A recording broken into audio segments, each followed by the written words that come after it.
you so much for hanging out with us, spending your Sunday with us. For those online watching, thank you so much for taking time and checking this out. My name is Bradley Hamilton. I'm our family engagement pastor here, and so I oversee and help run our kids programs and our student programs. But I love these opportunities to come and talk with you guys, especially around a series, as you'll hear in a minute, that I am extremely passionate about, especially recently. Before I get going in that, I want to ask a question, and I actually want audience participation, okay? So I know it's 11 a.m., but you guys have more coffee than the 9 a.m., so I will actually want you to raise your hand, okay? If you're going to participate, I'm going to ask a question. Raise your hand if you have ever, right, in the past or this year, made, not kept, I'm not going to ask you about that, but made a New Year's Eve resolution. Anybody make a New Year's resolution? At some point, you've decided, I want to change something, I want to have a goal. Okay, most of the room, right? A New Year's resolution. This is time we're looking forward to a year ahead, 2023. We want it in a lot of ways to be better than the year before. And so we look at our lives, we look at our relationships, we look at our finances, we look at whatever happened, and we go, hey, I want this next year to be different, right? So it's an easy reset point. We decide, hey, let's change it. I am really, really good at making New Year's Eve resolutions. I'm so good at making them. In fact, it doesn't take me any time, and I come up with a list right away. And I do that because it's simply the list from last year. And I don't know if anyone else is with me. I just roll them right over, right? They were a wash. You know, I said, I'm going to get in shape in 2022. Didn't happen. Let's just add it on to 2023, right? Rolls right over. So I have no problem in making a resolution list. What I have a problem with, and I've just noticed this in my own life, maybe I'm the only one, is that 92% of New Year's resolutions end before Valentine's Day. That's just the truth, okay? So that means that if you raised your hand, which I have to say was the majority of the people in the room, and I'm sure most of you online, that means that 92% of you have either already given up or are about to, right? That also just means that 8% of you are actually accomplishing your goals. 8%. Right? And so in some ways, this is good news because that means we're not alone. So if you're like, I failed at mine, the person next to you most likely has failed at theirs as well. But the bad news is we can't just live with 8% of us actually moving forward on what we want. And this is what's kind of just been bothering me is going, how we have to figure out a way to actually take hold of the dreams, the goals, the things that we want to tackle and accomplish. And for me, I'm just kind of wired this way. I think systems and processes. And so I tend to nerd out down a subject, and I've done it with this one, okay? So just be warned before I start these next 3 weeks. But I wanted to read everything I could get my hands on about habits, about building in habits, ending habits, self-discipline, what it looks like to build these in our lives. And so there's a bunch of great psychology studies. There is a ton of great books out there by really, really smart people. And so I just started to read. I just started to research. And what I've learned has been helpful, but also what I saw was that this is way more than I thought, a very spiritual issue. That for me in my spiritual life, this is actually something that is incredibly, incredibly helpful. And so here's what I want to say. First of all, to those in the room who you're a skeptic about all of this, you're not sure about church, you're figuring out Jesus, you have questions, the biggest thing I want you to know is that you're at a great place because we really design all of this with you in mind. In fact, we believe that you can belong here even if you never believe. Okay. We also believe that it's a safe place to ask big questions, to discover faith. We believe in progress at your pace, and so no one's kind of rushing you to figure out some things in life. We just want you to know that this is a safe place to be able to spend time and investigate, and you belong. Day one, regardless of your questions, your past, how you've walked in, whatever your view of church has been, or whatever someone told you about God, you belong. And so I think, too, this is a perfect series for you to be a part of this because I'll let you in a little secret. A lot of what I'm going to share isn't even from the Bible. Okay, a lot of what I'm going to share is psychology. It's studies done by New York Times bestsellers and colleges and universities. And so that's a lot of what I'm going to share. What I also think, though, is that Jesus said a lot of this before science showed us that it was true. And what you will see in a lot of scripture and in Jesus, and I hope to point it out, is that a lot of the things that culture is now seeing as something that we need to address, Jesus addressed a long time ago. And so I think if you're not a Christ follower in the room again, it will still be helpful. And this will help you a ton in life. And maybe you want to pick up something that Jesus said or something's new information. You kind of want to investigate that more. And that's great. That's our hope. But also for those in the room who you are a Christ follower, I think this is still really important. In fact, I think that a lot of our goals we have, if we were to be honest, are spiritual goals, right? A lot of us want to, have a better prayer life or want to understand scripture more, or want to be able to help people more when it comes to areas of faith, or maybe we want to be able to lead spiritually in our household or with our kids. Those are huge spiritual goals. And we can't afford to roll those over year after year. And some of those, if we really want to move forward in our faith and we really want to see God do what we've been praying for him to do for a long time, it might mean that we get to work accomplishing some of our goals and some of our habits. And so I hope this is helpful, again, Christ follower or not. But let me give you 3 reasons as we get started as to why our goals don't succeed. Okay, so these are reasons why they don't succeed. This isn't all of them. It's not comprehensive, but I think these are 3 major ones that we're going to be talking about a little bit in this series. The first is that we underestimate small decisions. We underestimate small decisions when it comes to making change of our lives. We think, and we tend to just think this in every area, that if someone's successful, it was 1 or 2 big decisions that got them there. In business, we think, okay, it was 1 business deal that set them up. In their marriage, we think, oh, they just found the right person. And that's why everything is going great. Whatever it is, we tend to look at their life and go, there was 1 maybe big decision. What we don't see is the thousands of little ones. The thousands of maybe insignificant decisions that actually went into building success in their lives. We just tend to underestimate the small ones. And we do that because, let's just be real, they don't feel big in our lives, right? When you do a small task or a small decision, it doesn't have any kind of immediate payoff, right? It doesn't feel like it's moving the needle anywhere. And so today on the way home, you decide, okay, I'm not going to get a burger, I'm going to get a salad. Then you get home and you weigh yourself and the scale doesn't move, right? It seems so small, and we just don't feel like they're doing anything. We just feel like that's 1 small thing I did. Now, the opposite is also true of bad decisions. When they're just small and insignificant, we don't feel like they're really doing all that much. So it's easier maybe to make them. So it's 1 lie. Didn't end our marriage. It was 1 conversation or comment that we probably shouldn't have made, but like that relationship isn't destroyed. And so we don't really give weight to these small decisions, good or bad. But here's what you know, that it's small decisions over time that do build into something. And true success and true failure often don't come from 1 massive decision. They come from little ones built up over time, but we tend to underestimate those. So that's something we'll be talking about. We'll talk about that more next week. Here's a second reason I think we don't accomplish our goals. We also underestimate unseen progress. Progress that isn't tangible, that we don't see. We just tend to underestimate that. Can I be honest? This is really embarrassing, but this is my biggest barrier. And I will decide, okay, I'm going to go to the gym. So I go to the gym, I work out, and I come home. And maybe this is just me, and I'm just embarrassing myself. I will catch myself that night looking in a mirror to be like, did it work? You know?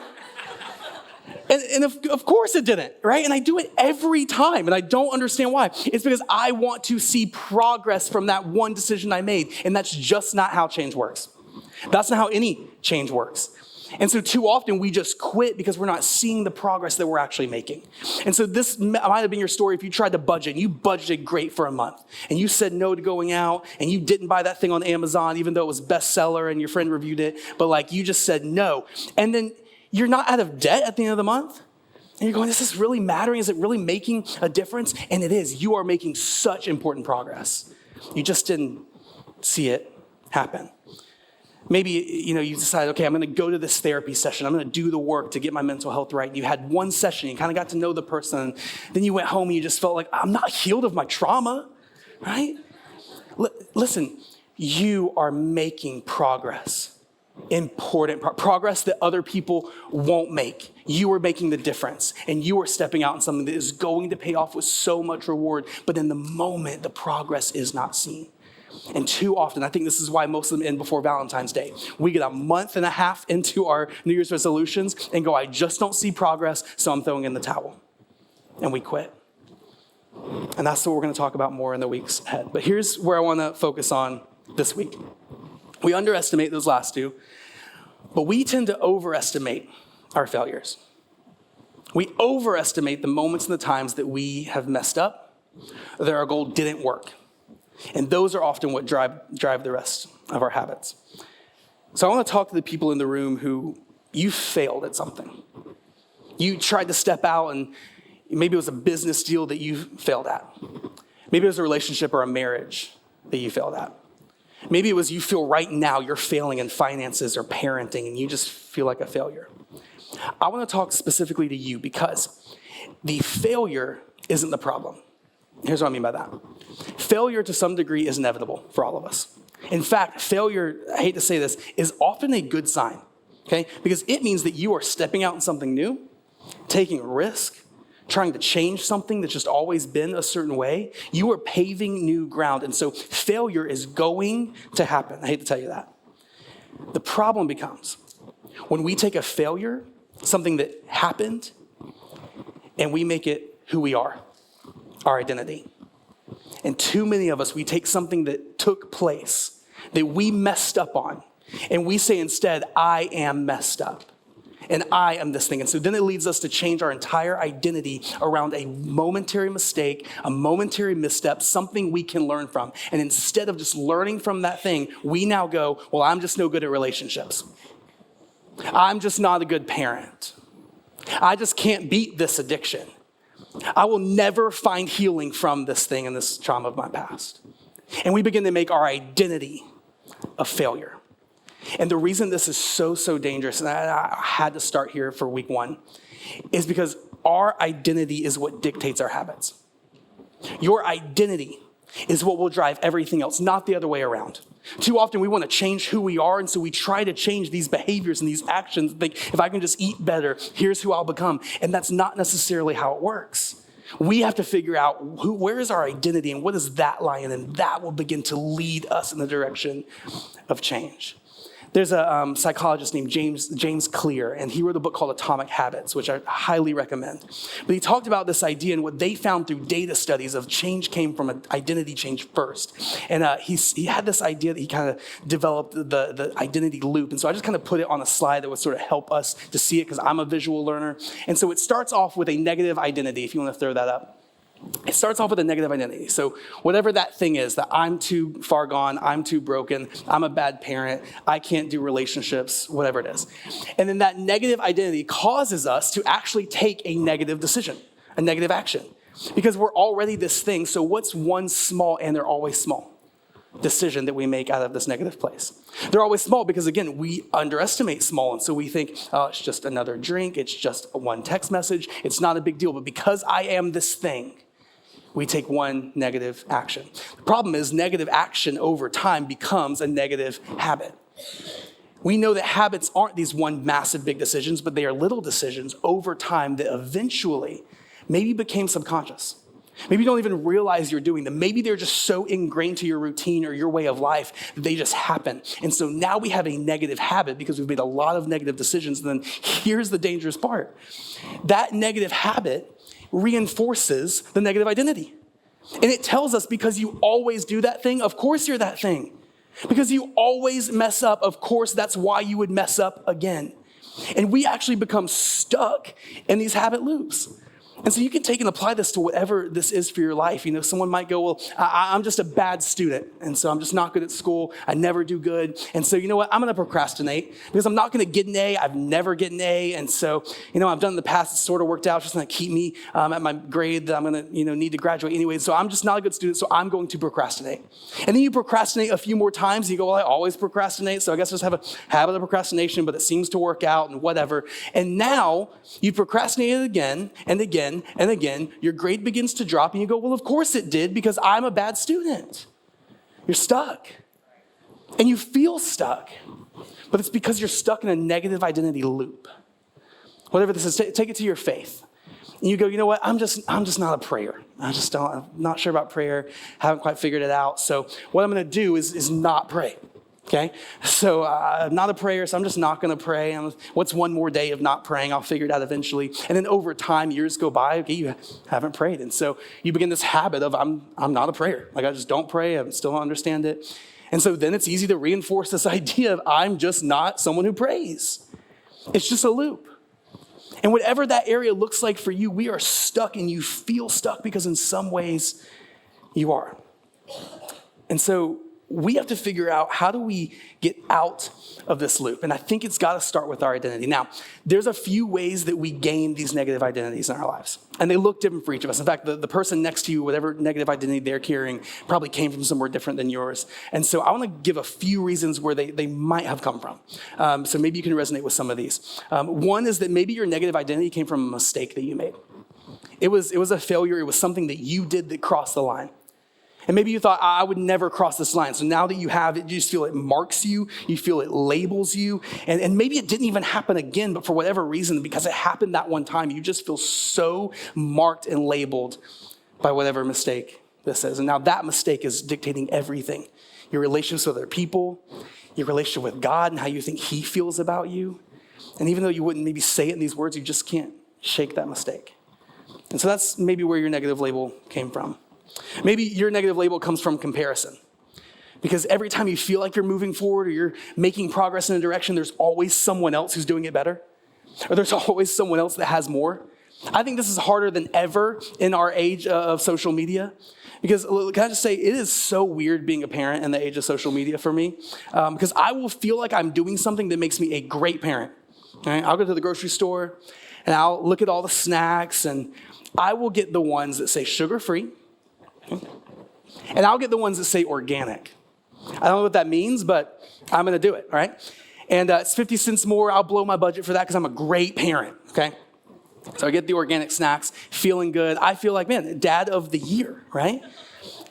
And then I get on Instagram and there's some parent that's like growing their own free-range wheat in the backyard. And they're grinding it with like an Egyptian stone that's been like proven to help development. And all of a sudden, I am not a good dad, right? All my stones aren't from Egypt. Like, I don't understand. And so it is so tough. What we begin to do, and can I just say this, and maybe this is a different message for a different time. But if comparison is something you find yourself falling into often, can I just tell you, you will always lose. You'll always lose. Because what you do when you compare is you take the best of everyone's life. You just pick and choose the best of theirs, the best relationship of theirs, the best parenting of theirs, the best money of theirs. And often those aren't real either because they're just being paid for by ads, and so they're faking it as well. But anyways, so you grab all of the best of everyone's life, and then you aim for that. And what you are shooting for is actually impossible, to have a perfect life in every area. And so you begin to live this life of discontentment and feeling like you are never enough because there's always someone that has it more. And that is always how comparison will play out. And so just know, if maybe your negative identity came from you constantly comparing to the things that you don't have or the people on another side of a screen. Third way maybe that you got your negative identity is a person. And maybe this person spoke a negative identity that wasn't true over you at some point in life. Maybe they consistently spoke it over you for a long period of time in your life. And that thing they said, how they viewed you, became your identity and your everything. And maybe you didn't even see it or realize it before, but now that identity is leading and causing all of your actions. Maybe it wasn't even someone who said something for a long time. Maybe it was one person on the playground when you were a kid. And that thing they said and that label has so triggered you to be insecure that that word has stuck with you your whole life. And you are still letting someone in third grade on the playground dictate your actions and your decisions. And they've created a negative label. We get them from a lot of different places, but I want you to know that this isn't something that's new. In fact, we see this still happening thousands of years ago. I want to talk about something that's happening in the book of Judges, in our Old Testament of your Bible. And what's happening in the book of Judges is that God had led his people, the Israelites, into the promised land. So his people, he was protecting, he was guiding, he was leading. There's all the famous stories that come out of that season. Well, they get to the promised land that they were given. The problem is there's other tribes all around them. And as these tribes are all around them, they're trying to figure out how do we live amongst these tribes. And at that time, it was sort of like might makes right, like power takes over. And so one of the neighboring tribes was the Midianites. And the Midianites were a powerful group of people. They were called warriors. That was their, like the label of their tribe, a warrior tribe. And the Israelites, smaller in numbers, were farmers. And so what happens is, and what happened for 7 years, was anytime the more powerful group wanted what the less powerful group had, they would just roll in, take what they want, abuse what they wanted, and get out of there. And so for 7 years, this is what's happening to God's people, the Israelites. The Midianites, because they were stronger, would come in, take what they wanted, and leave. And for 7 years, God's people are tormented and tortured. And so God reaches this point where he has to call somebody out to go, someone can't stand for this. We have to fix this. We have to make sure that we are protecting and saving our people for a generation. And so he calls a guy named Gideon. He says, Gideon, you're going to be the one. I'm going to be behind you. I'm going to lead you. And we are going to do something powerful in this generation that will be talked about for the rest of history. And then here's Gideon's reply in Judges 6, verse 15. Gideon said to him, me, my master? Hold on. How and with what could I ever save Israel? Look at me. My clan's the weakest in Manasseh, and I am the runt of the litter. Did you catch his negative identity? God calls him to one of the greatest moments in history. And he says, God, you don't understand. Look at me. I can't do this. My family's weak. I'm the weakest of my family. Here's what I'd be willing to bet. They don't give us this detail, but I'm just guessing that's maybe not the first time he's said this about himself. In fact, it might not be the first time someone else has said it. I'd be willing to bet that maybe sometime along the way in like Israelite pre-K, someone said, hey, your family's weak. Hey, your family, we see this pattern in your family and you're never going to amount to anything. You're never going to build your way out of that. And he grabbed on. And he let that become his identity. And it didn't matter. Everything they did just reinforced that they're weak, and everything that he did reinforced that he could never rise out of that. And then somewhere along the way, someone called him the runt. And I don't know if you have siblings, but that's just my guess. And that someone said, hey, not only is our family weak, you're the weakest. And he grabbed hold. And he decided, everything I do that fails is because I'm weak. Every time I try to do something and it doesn't quite work out, it's because I don't amount to anything. And he began to live in this negative loop, so much so, don't miss this, so much so, to where even the voice of God was not enough.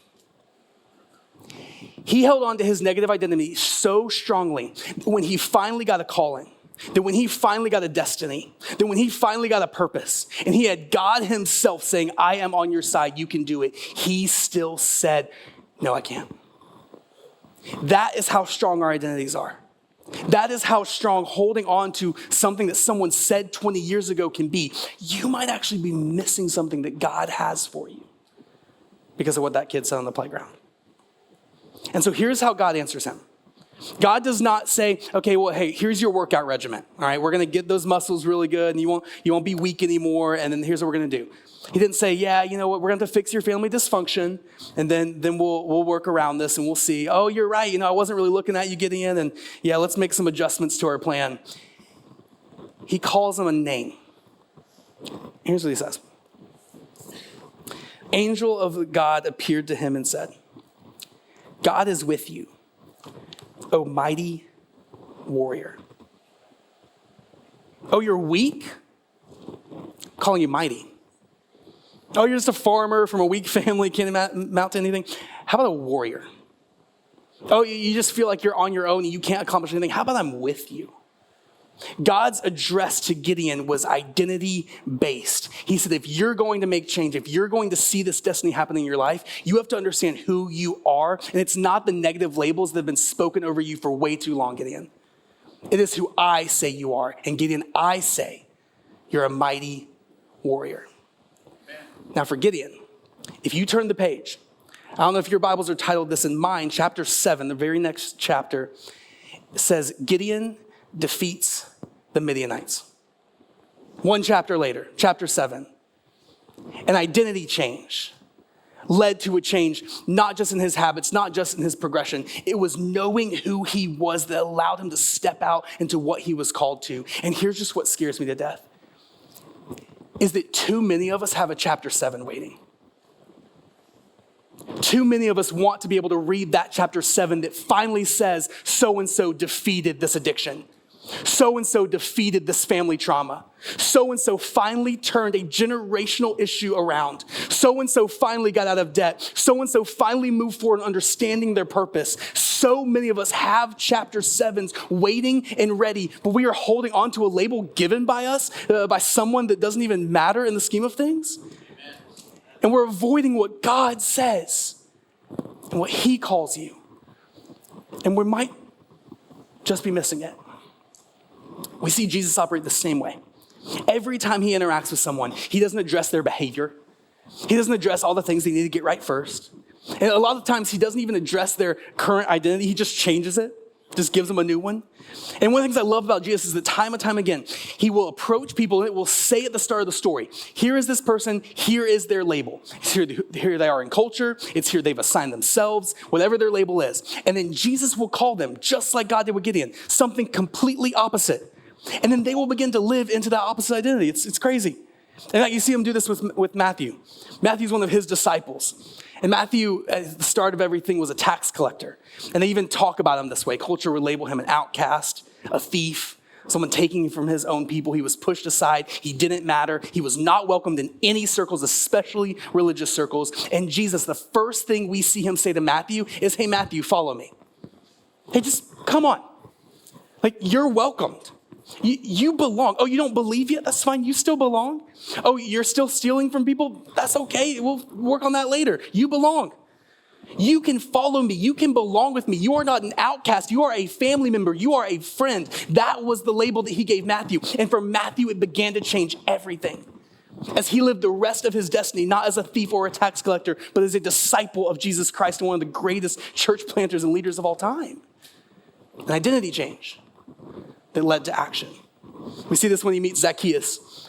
Zacchaeus literally having to hide to not see the crowd because he was already pushed aside as he was rich, he was corrupt, he had too much stuff. He would never change. He could never do anything good. He just always cares about himself. These are all the things that labeled Zacchaeus. And then Jesus spends one afternoon with him, sees his wealth. He goes to his house. He sees all the things that he has. He sees how, he's stored up all this stuff for him. And he looks at Zacchaeus and he says, hey, you're saved.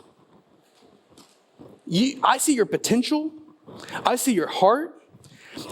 You don't have to fix all of your heart issues yet. I know that they're coming. I just want you to know you're forgiven.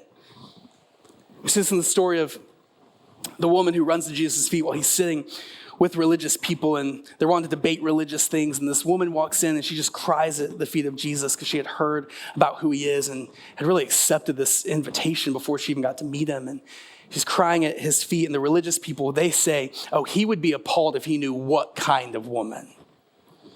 If he knew what kind of sinner, what kind of person that is, he would really not want to interact. And what he looks at them and her and says is, no, she's forgiven. She's not her mistake. She's not that thing that you always see when you see her. She's what I see, and I see perfection and forgiveness. An opportunity to be made new regardless of her past. It was a new identity.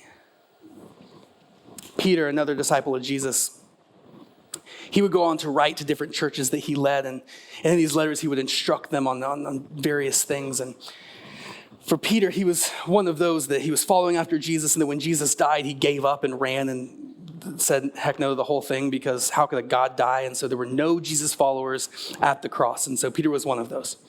And then Peter claims, like hundreds of other eyewitnesses, that something changed in his life because he would see Jesus again after he died. And these hundreds of eyewitnesses, they began to run back into the street and say, never mind, here's evidence he is who he said he is. And so these Christ followers began to try and meet together and figure out how do we follow after Jesus? How do we apply these things to our lives? If he is who he said he was, God, then what does this mean for our lives? And so Peter was one of those instructing them and helping them live this out. And he writes this book in 1 Peter of, hey, here's how we're going to live out a Christ-like conduct. In other words, if you want to model Jesus, if you want to live out the behaviors that he lived out in your life, here's how we're going to do it. But he doesn't just start with behavior or how or living that out. He pauses and he gives them an identity check. And here's what he says. You are a chosen people, a royal priesthood, a holy nation, God's special possession. You may declare the praises of him who called you out of darkness and into his wonderful light. He looks at his listeners and goes, it's not about what label you're carrying. It's not about your past or where you come from. It's not about your church experience. You are made new because Jesus made you new. And there is nothing you can do that can separate you from that love. You are part of Jesus' plan to redeem the world. Now, why I think Peter could say this was because unlike Gideon, Peter had a positive identity. And this had been spoken over him before. To where Gideon had just had negative after negative spoken over his life, Peter had a lot of mistakes. In fact, if you read any of the Gospels, you'll probably see Peter as like the messiest disciple. He's constantly misspeaking, misstepping, getting things wrong. Even after Jesus died, he was the one who denied him and said, no, it's not me.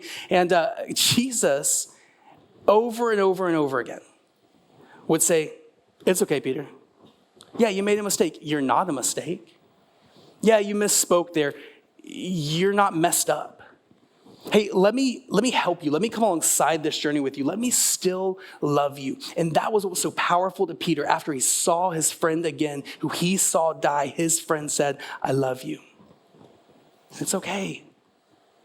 And so for a guy like Peter, it was easy to go, hey, listen, all the Christ followers I'm writing to, I get you've made mistakes. I get you have failures. I get you have a past. I get you're not sure. I get you have questions. I get someone said X, Y, and Z over you, but you are a chosen people. You're a royal priesthood. You're God's special possession. I think that our lives might look different if we could reframe the negative identities and make them a more positive or true one. And in fact, the opposite of that loop that I showed you earlier is actually possible. Because if we would start with a positive identity, here's who I am, not based off of what that person said or that one mistake, but based off maybe what God says or what the people who care about you most say or what all of the other wins in your life would actually show you. So I have a positive identity. I'm going to make a positive decision. Because I am this thing, I can do this. Because I am loved, I can love. Because I am accepted, I can accept. I can move forward in a positive action, or at least try it, because that's who I am. And then small decisions over time build habits. And you'll find yourself being generous and being loving and being all of these things that you didn't even think were possible, but it's small actions over time that have built you into someone that you are. And then that begins to solidify your identity. Instead of being stuck in this negative spiral, in this loop where you just feel like you can't escape, you begin to thrive. You begin to confirm who you are in Christ. You begin to continue to live it out. And your mistakes don't throw you off the rails, but they are just something to learn from so you continue to grow in your positive identity. I think for us, again, Christ follower or not, I think we have to get this right. And I don't think it's going to start with a 12-step plan to losing weight. I don't think it's going to start with here's how to master potty training in one Instagram post. I think it's got to start with who we are. And so before we get going in week 2 and 3, and I have a lot more practical stuff, but I'd like you to answer 2 questions. And actually answer these this week. I'd love if you'd even write them down or keep these somewhere. The first one is simply this. Who am I? Who am I really? Who are you? Not based off that one mistake. Take that out. Not based off what that one girl said on the playground. Take that out. Not based off what someone said who later validated they should not be speaking into your life. Take that out. Who are you? And I don't know if, again, Christ followers in the room, maybe you know this. Those who aren't, can I just give you at least what we think God would say to that answer? Even if you're not sure about Jesus thing or the church thing, here's what I think God says about you. And so for some, this might be new information. For some, this might just be a reminder that you really need to hold on to. But when God says about you, okay, even if you might feel like he's far removed because of how you've messed up, even if you feel like he's someone off in the sky judging you or whatever, if that's been the God that you've been shown somewhere along the way, I am so sorry. Because that is not who God is. And that is not how he sees you. And read one sentence of scripture and you can get that. So how God feels about you is that you are his workmanship. And he uses that word workmanship, and it's a little bit of a traditional word, but I don't love to change it because I just love the idea that you are a masterpiece. That he's obsessed with you. That he built you exactly the way you are. He crafted you the way that you are. He is so in love with you and so behind you that there is not a mistake in you. And that what he did in Jesus was die on your behalf, regardless of any mistake you could have ever made, the one that you've made that you are so just hung up on that surely God can't love me. He has already forgiven you for that. He has accepted you anyways, and you can be made new and you can have purpose. He has all of that for you. You have worth. You matter. You're enough. You have grace upon unconditional grace that can never be taken away. That's who you are. Man, some of you just need to say that. Some of you might need to write it down and read it maybe every morning this week or for a month. To go, no, I'm loved. I'm forgiven. I'm going to let that change your identity. And then the second question I want you to ask is, who do I want to become? As we talk about the things we're going to do and the habits we're going to place in our lives and moving forward on all of that action, I think it's important that you know where you're going. Because no one plans to take their life off the rails. No one plans to wreck all of their relationships and end up in a place they never wanted to be. That's not how it works. But they fail to plan where they do want to go. And so if we were just to reverse engineer our decisions and go, who do I want to become? At the end of my life, what do I want said about me? Even as a student, you can do this, to go, and at the end of my life, what would that look like? What would that look like to one day be a spouse or to one day be a parent or one day be whatever? What do I want said about me? And then let's work backwards. Because when you know who you are and you know who you're becoming, it will make it incredibly clear what to do. And then we're going to start next week. Now, before we go, I didn't want to do this. And I get the critique a lot, like, bring more of you and be more vulnerable. And so I'm trying, okay? This is part of me working on myself. I wrote down these for me. And as I was writing them, it even clarified some things for me. Some things I was doing that I actually probably don't need to do. Some things that I haven't started yet that I should probably put more priority behind. And so, against maybe my wishes, I'm just going to read them to you. And so here's what I wrote. And for you, listen, I wrote a lot. Sorry, I'm a words person. If you're like, I don't have all that, I just have like a couple words, that's fine. That's fine. But what is that for you? So here's what I wrote. Who am I? I am designed with love and intentionality by my Creator. There wasn't a single mistake. And it was all for a purpose, to be the spouse, the parent, the son, and the friend that people in my life need. I am astronomically loved with more love than I could ever begin to comprehend. I am created to demonstrate a glimpse of that love to other people. My worth and my value are not built on any accomplishment, but God's accomplishment. I am enough because He said that I am enough. And who do I want to become? I want to be known as someone who deeply loved and sacrificed for his family, his wife, his kids Brecken and Brewer, and possibly more if he decides he hates sleep altogether. Someone who strives to see the best in people and calls it out of them, and loves with an unbridled grace that reflects the love that God has for us. I want people who interact with me to feel championed, encouraged, reminded of their worth. And I want to finish the race being marked by steadiness, integrity, and joy. As I wrote those down, it was very clear. There's a lot I'm doing right now, maybe even some good things that I'm putting a lot of priority behind that don't help me get there. And there are some things I've just been rolling over from year to year.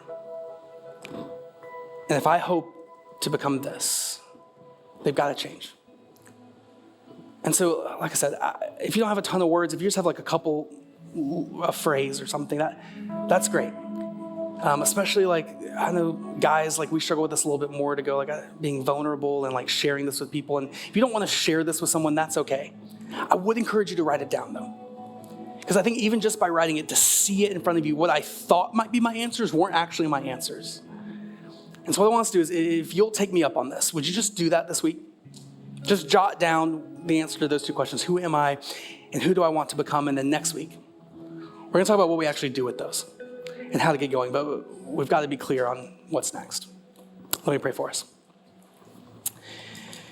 God, I thank you so much for how you love us. For the fact that any label we walked in carrying doesn't overcome your label. That you have spoken perfection, that you have spoken forgiveness, that you have spoken a brand new identity and purpose in us. And so God, I pray you would just help us step into that. Help us be reminded of that. God, that in every interaction we would live from that place. And God, I pray that you would help us begin to move forward and erase some of those voices that are holding us back because they shouldn't be louder than yours. So God, I thank you for a place that is safe enough to wrestle with these things together. And God, just help us on this journey. It's your name I pray. Amen.